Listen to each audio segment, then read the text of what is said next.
What is up, everybody, and welcome to the channel. Today we're going to be taking a look at a Jakks Pacific Sonic the Hedgehog 3, and this is Shadow. We recently did a review on Sonic, and we were actually very impressed by the build quality and detail and paint application and all that stuff, all that good stuff. Jakks Pacific have come a long way with these Sonic figures, and Shadow is no exception. Definitely the coolest looking Sonic character, in my personal opinion. He is my favorite. So we already unboxed this one. We did some shorts and that kind of stuff, and we already did the unboxing process, but we'll still take a closer look at packaging.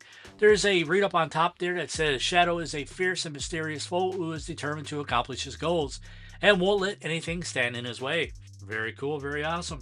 There is 22 points of articulation, which these have a lot more articulation than the previous Sonic waves and Sonic lines. And on the bottom here, we have 3 other figures from the wave. We have Sonic, Tails, and Ivo Robotnik. And for the front, we just have Shadow here on the front, and we have Sonic 3. And we have some cool characters and some cool artwork on the side here. We have Sonic, Knuckles, and Tails, and we have Shadow. I think it is up in the corner here.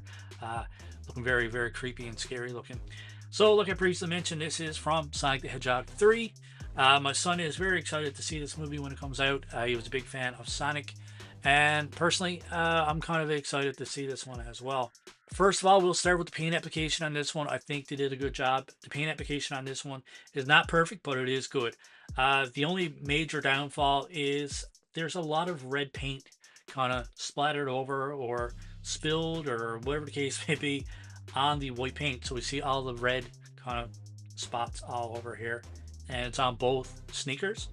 And it's on his gloves in a couple of spots, but other than that, the paint is actually pretty decent.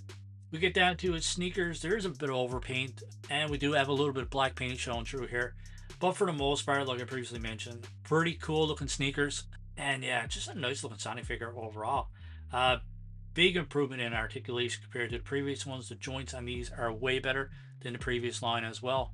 So we had a closer look, nothing really to complain about. Like I said, minor paint defects, but nothing major. Nothing that would change my opinion of recommending these at all. Still cool looking Sonic figure. So had a closer look. Let's go over articulation for anybody that's interested. So for his head, it's on a ball joint here, so that goes back, forward, side to side, all the way around. Shoulder comes up this far.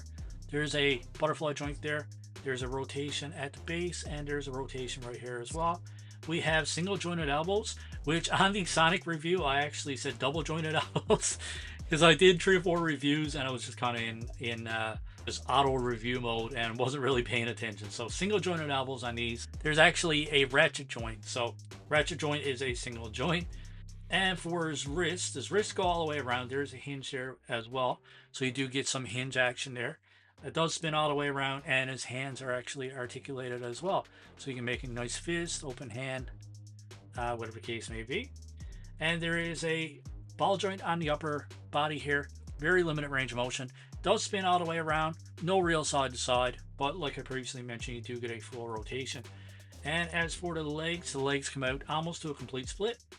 Can't really get his legs to go forward. You can kind of turn the joint over, and it does go forward this far. But be very careful. Joints have improved, but I wouldn't put too much pressure on them. Goes back this far. We have a little swivel up here, and we have single jointed knees as well. Down for his ankles, there is a hinge, which goes back this far, forward this far, and there's a little swivel there as well. So you do get to pivot from side to side. Pretty much wraps up articulation. The articulation is way better on these. So I didn't do any comparisons in the last review. We did Sonic, so you can see that Sonic is roughly the same height as Shadow. We have Knuckles as well, and Knuckles is a fair bit taller than Shadow. We have Tails. Obviously, Tails is shorter. And then we have Super Sonic, and Super Sonic is a tad bit taller just because of his spikes. These are all roughly the same size, with Knuckles obviously being a little bit bigger. So I gotta admit, guys, I highly recommend these. My son loves them, and I think they're pretty cool as well. Looking forward to whatever Jakks Pacific decides to release. I'm glad my son actually got back into the Sonic figures because they are pretty cool, and I actually enjoy reviewing them. So as always, my friends, if you like this review, hit that like button, hit that subscribe button, and don't forget to let us know who is your favorite Sonic character of all time. And as always, my friends, we hope you enjoyed this review, and we hope you enjoy the rest of your day. Keep collecting, stay safe, go buy some toys.